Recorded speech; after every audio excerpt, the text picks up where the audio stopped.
Imagine waking up one morning and discovering your country had just become twice as large. No war, no invasion, no conquest, just one signature, and one deal worth $15 million. In 1803, the United States made what many historians consider the greatest land purchase in history.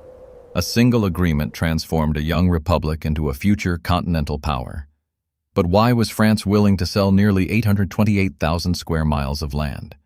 And why did President Thomas Jefferson, a man who believed in limited government, approve a purchase that wasn't even clearly authorized by the Constitution? This is the story of the Louisiana Purchase, the deal that changed America forever. At the beginning of the 19th century, the United States looked very different. The young nation stretched from the Atlantic Ocean to the mighty Mississippi River. Beyond that river lay an enormous wilderness known as Louisiana. Although Spain had controlled the territory for decades, it had secretly returned Louisiana to France in 1800 under the Treaty of San Ildefonso. Despite its name, Louisiana was far more than today's state. It covered nearly 828,000 square miles, from the Gulf of Mexico to the northern Great Plains and west toward the Rocky Mountains, dense forests, rolling prairies, powerful rivers, and seemingly endless open land. Very few Europeans lived there, but whoever controlled Louisiana controlled the future of North America. Most importantly, they controlled New Orleans, the city where goods carried down the Mississippi River reached the Gulf of Mexico for thousands of American farmers. That port wasn't simply important. It was their economic lifeline.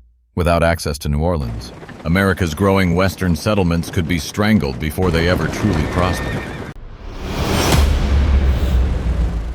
At the time, France was ruled by one of history's greatest military commanders, Napoleon Bonaparte, fresh from a series of stunning victories in Europe. Napoleon dreamed of rebuilding a vast French empire across the Atlantic. At the heart of that vision stood Louisiana. Its fertile land could supply food, timber, furs, and countless natural resources to support France's overseas colonies. But the true jewel of the empire was not Louisiana. It was Saint-Domingue, today known as Haiti. The island was the richest colony in the Caribbean. Its sugar and coffee plantations generated enormous wealth for France. Napoleon believed Louisiana and Saint-Domingue would work together, one feeding the other, creating a powerful French presence in the New World. But history had other plans.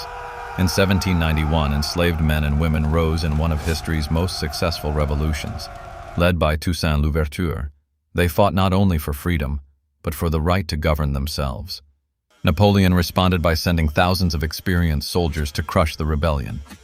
Instead, his army encountered an enemy they could not defeat: yellow fever. The deadly disease spread rapidly through the tropical climate, killing far more soldiers than the battlefield ever could. Within months, France had lost tens of thousands of men. Napoleon's Caribbean empire was falling apart. And without Haiti, Louisiana suddenly became far less valuable. Across the Atlantic, President Thomas Jefferson watched these events with growing concern. He feared that if France strengthened its presence in North America, the future of the United States could be in serious danger. Then the crisis became immediate. In 1802, Spain, acting under French pressure, temporarily closed the port of New Orleans to American trade. The reaction across the young republic was swift. Farmers along the Mississippi River panicked. Merchants feared economic disaster. Some politicians even demanded war. Jefferson understood the nation's frustration, but he also knew America was not yet ready for another conflict. Instead of reaching for the sword, he reached for diplomacy. Jefferson appointed Robert Livingston, America's minister to France, and sent James Monroe across the Atlantic with a simple mission: purchase New Orleans. Nothing more. Together, they carried authority to spend up to $10 million. It seemed like an ambitious offer. Neither diplomat imagined what they were about to hear. Because in Paris, Napoleon Bonaparte was preparing to make an offer that would astonish the world. When the American diplomats arrived in Paris, they expected difficult negotiations. Their instructions were simple: purchase the city of New Orleans, and if possible, secure access to the lower Mississippi River, nothing more. But events in Europe had changed everything. Napoleon knew another war with Britain was inevitable. The powerful British Royal Navy dominated the seas. If war broke out, France would struggle to defend Louisiana. Rather than watch Britain seize the territory without compensation, Napoleon made an extraordinary decision. He would sell, not just New Orleans, but the entire Louisiana territory, nearly 828,000 square miles of land, for $15 million. It was an astonishing offer, equivalent to roughly 4 cents an acre. James Monroe and Robert Livingston could hardly believe what they were hearing. This was far beyond the authority they had been given. But they also knew opportunities like this rarely came twice. Without waiting for Jefferson's approval, they accepted the offer. On April 30th, 1803, the agreement was signed. It would become one of the greatest bargains in human history. For President Thomas Jefferson, the purchase created an unexpected dilemma. Jefferson believed in a strict interpretation of the Constitution. He argued that the federal government should exercise only those powers clearly granted to it. But nowhere did the Constitution explicitly authorize a president to purchase foreign territory. For a man guided by constitutional principles, this presented a serious problem. Jefferson even considered proposing a constitutional amendment before completing the deal. But time was running out. France could withdraw the offer at any moment. After weeks of careful reflection, Jefferson reached a difficult conclusion. Sometimes, history presents opportunities too important to lose. He decided the Constitution's treaty-making powers were sufficient to justify the purchase. The treaty was sent to the Senate. After vigorous debate, it was approved. In 1803, the United States officially doubled in size. A single diplomatic agreement had transformed the future of the young republic, without firing a single shot. Purchasing Louisiana was only the beginning. Now, America faced a new challenge. Almost nobody knew what lay beyond the Mississippi River.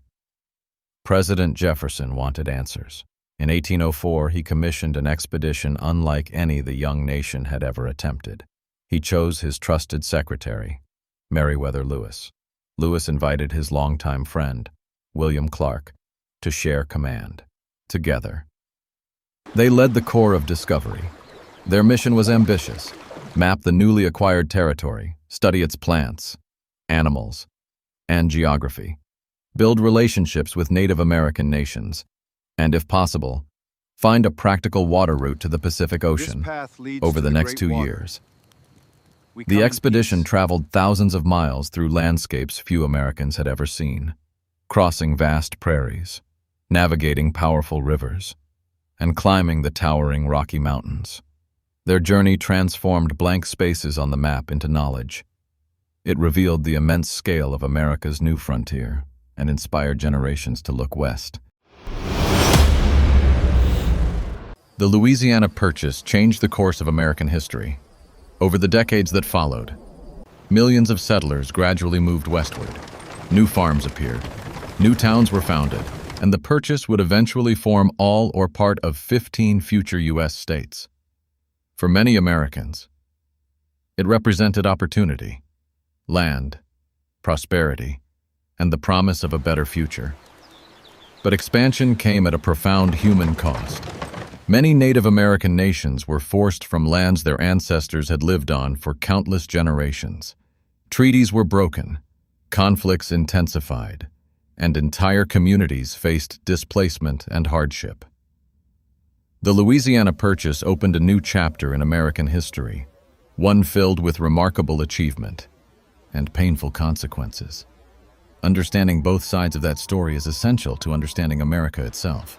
In just a single transaction, the United States doubled its size. The Louisiana Purchase secured vital trade routes, removed a powerful European rival from America's western border, opened the path to westward expansion, and transformed a young republic into a continental nation.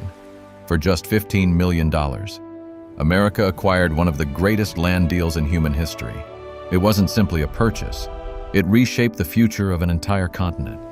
And more than 2 centuries later, its impact can still be seen on every map of the United States. The Louisiana Purchase changed the map of North America forever. If you enjoyed this documentary, please subscribe to World We Know and join us as we uncover the stories that shaped our world. Until next time, keep discovering history.